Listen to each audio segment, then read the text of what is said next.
14h-16h, Brigitte Lahaie, Sud Radio.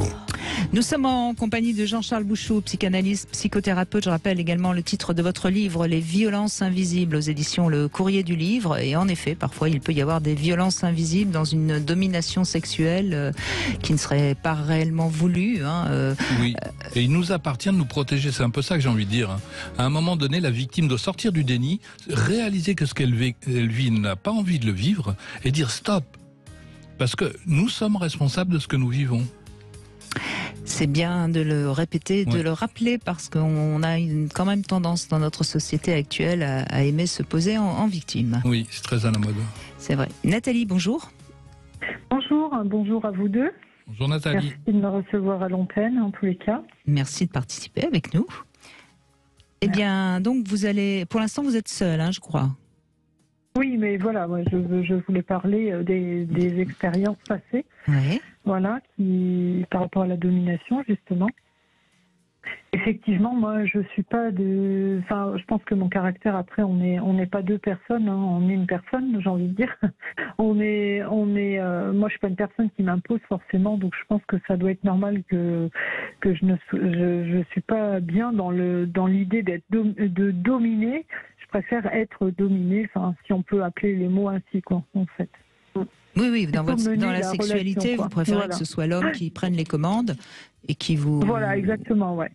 Même si j'aimerais que ce soit un peu plus inversé, mais bon, je pense que mon caractère ne me le permet pas aujourd'hui, quoi. Donc Nathalie, vous dites que vous êtes dominée presque à contre-cœur, alors. Vous auriez préféré que ça se passe autrement? Je pense que j'aimerais faire évoluer les choses, mais je pense que j'en ai pas le caractère aujourd'hui, quoi. J'ai pas affiné suffisamment les choses pour en arriver au fait d'être capable de dominer même d'une seule fois ou plusieurs fois, quoi. Et qu'est-ce que vous aimeriez faire en dominant, justement, lui monter dessus, exiger quelque chose? Mais voilà, organiser, par exemple, avoir une trame sur une organisation de soirée et puis arriver, alors après, là, c'est pas forcément de la manipulation, mais arriver à un moment que j'aurais souhaité, quoi, par exemple. Mais cela étant dit, Nathalie, moi je vais te donner mon avis en tant que femme et on va dire assez experte dans la sexualité. Le mieux quand on a envie un peu de prendre les commandes, pour utiliser un terme moins fort que la domination, il faut laisser toujours croire à l'homme que c'est quand même lui qui dirige, mais en fait on peut par la manière dont on va bouger notre corps, on va faire les choses, on peut très bien arriver à prendre les commandes sans que ce soit trop visible. Je vous vois sourire, Jean-Charles Bouchot.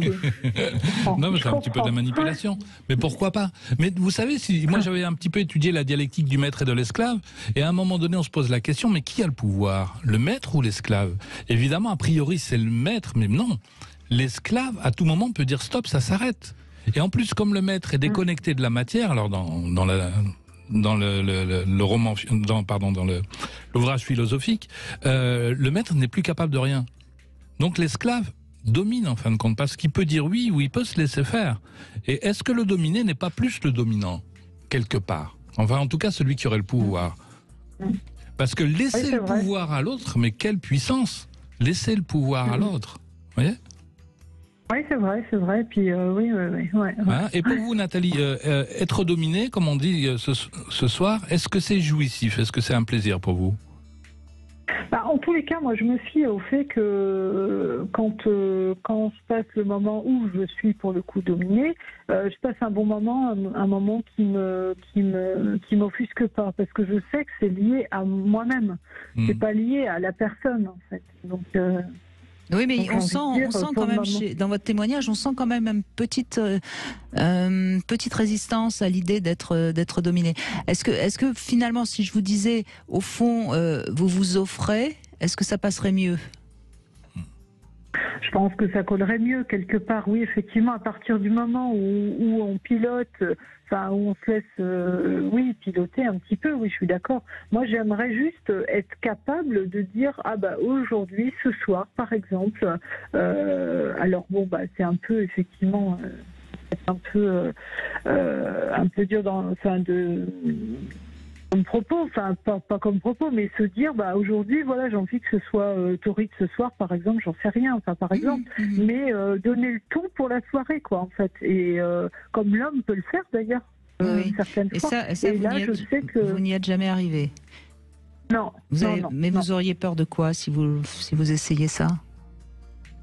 Je pense que là, je suis peut-être trop loin de ça et je suis, en fait, je suis pas assez moi-même pour. Enfin, plus on est convaincu, je fais du théâtre parallèlement, plus on est convaincu de ce qu'on pense, plus ça va passer et moins ça va être difficile. Moi, j'ai pas envie que ce soit un moment qui passe par des moments difficiles, donc voilà, Oui, d'accord, mais vous me répondez pas à ma question. Vous auriez peur de quoi?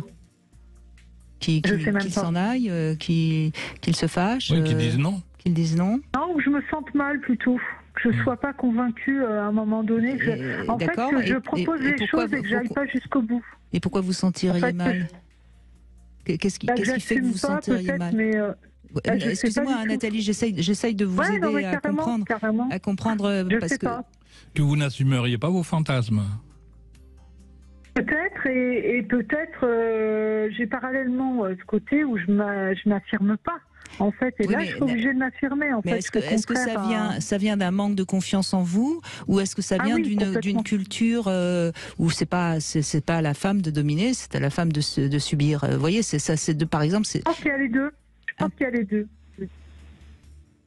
Il y a un peu des deux, vous diriez? Je pense qu'il y a un peu des deux, ouais, parce que c'était un peu dans la tradition où c'est l'homme qui fait le premier pas. Maintenant, j'ai changé vous êtes encore marqué par cette culture-là. Moi, ce que je vous conseille, Nathalie... C'est très marqué, ouais. Oui. Moi, ce que je vous conseille, c'est de prendre une petite feuille de papier, un petit stylo, comme ça, un jour où vous avez un peu le temps, et d'écrire cette soirée où vous seriez la dominatrice de la relation sexuelle avec un homme. Alors après, vous pouvez choisir un homme imaginaire ou quelqu'un en particulier, et écrivez, et laissez-vous emporter par ce que vous avez, ce qui vous vient à l'esprit, et vous verrez, vous laissez décanter, puis vous serez peut-être surprise de découvrir un peu quelque chose qui parlera de vous, bien sûr. Oui, c'est vrai, ouais, je pense que j'essaierai, effectivement. Ouais. Oui, parce que c'est vrai qu'au fond de moi, je vois bien, très au fond de moi, j'aimerais, alors pas forcément tous les soirs, de manière quotidienne, mais effectivement. Mais je pense que c'est lié aussi aux personnes qui se mettent pas en avant. Déjà, c'est compliqué. Moi, je suis pas une personne qui me met en avant déjà, donc j'ai l'impression d'aller un peu au contraire déjà d'entrée de oui, vous préférez, vous avez tendance à accepter et faire plaisir à l'autre plutôt que de signaler vos désirs.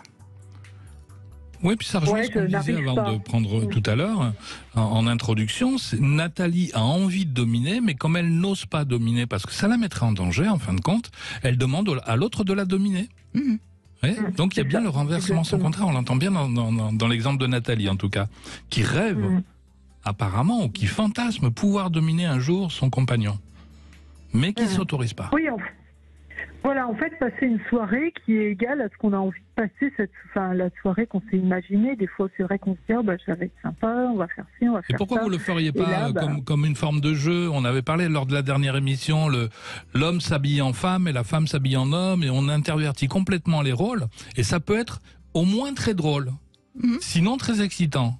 Oui, ça pourrait être très drôle. Vous mettez un costume cravate. Vous le tournez sous forme de jeu.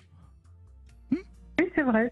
Et c'est toujours plus facile de camper un personnage à l'intérieur d'un jeu plutôt que de s'y prendre, de s'y croire, quoi. C'est-à-dire, on joue à je te domine. C'est vrai. Oui, ça peut être une belle expérience. En tous les cas, je vous remercie pour les tuyaux. On vous a donné quelques pistes, Nathalie. Merci en tout cas de cet échange avec nous. Merci beaucoup à vous, en tous les cas. Et puis c'est le moment de jouer. Nous jouons au jeu Grand Sapin de Noël. Et oui, c'est maintenant.